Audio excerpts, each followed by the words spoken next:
That's where we begin tonight at 5 on this Friday. Thanks for joining us. I'm Kevin Holmes. And I'm Jennifer Andrews. Well, the students and the staff at Haven Elementary are safe, but boy, oh boy, some frightening moments today. Indeed. WJCL's Ariana Poindexter live at the school with the latest from parents and school leaders. Ariana. Kevin and Jen. Story, the weekend forecast and the Friday night football forecast. I was going to say, yeah, we got Friday night football tonight. Pressure's on, Jeff. Can you do it? All right, well, it looks like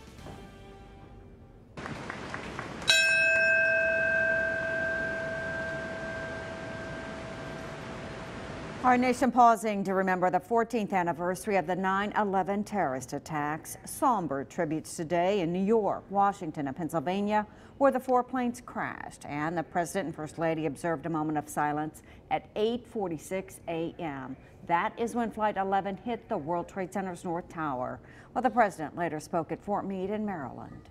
we do not forget those who were fallen. We are inspired by the survivors, many of whom still have the scars, both seen and unseen, of that terrible, terrible day. In all, the attacks killed almost 3,000 people.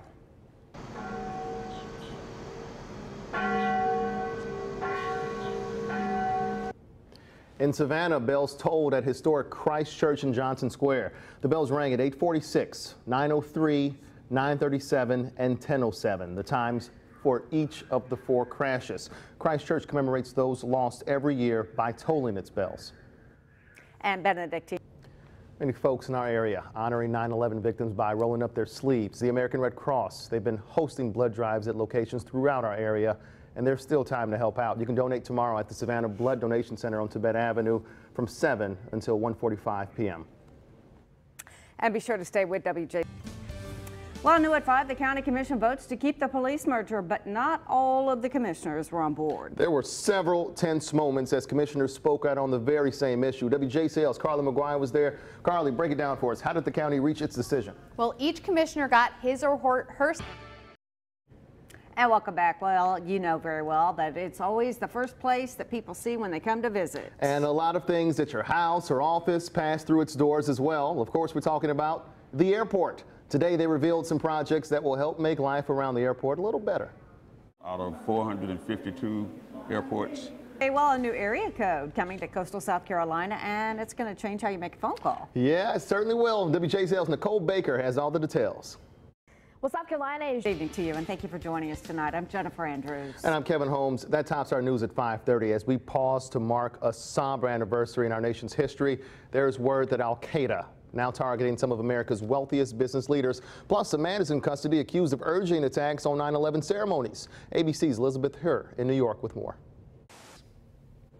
The Clayton County Police Department has asked the GBI to investigate an officer-involved shooting. It happened Thursday in the town of Ellenwood. Officers and deputies, they were called to a burglary when they saw 2 men running from a home. One of the suspects accused of driving toward an officer who then shot the accused burglar. That burglar expected to survive.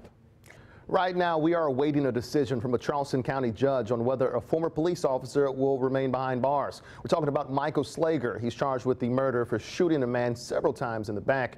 And today, he told the judge why he'd like to be granted bond. ABC's Karen Travers explains.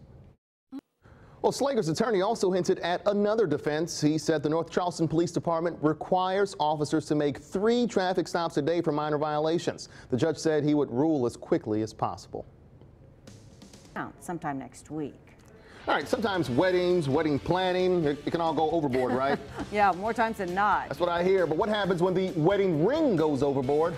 After the break, we'll introduce you to a couple that fell in love as the rings fell in the water. Oh, no. They'll have an underwater wedding.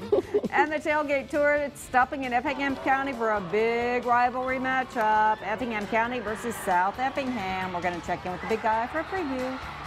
there's just a slight chance that something might develop as we head into the evening. All right, not sure what's happening there, but all right, apparently our computer system has frozen, so we're going to take care of that. And oh, there we go back. All right, there's a look at your live radar.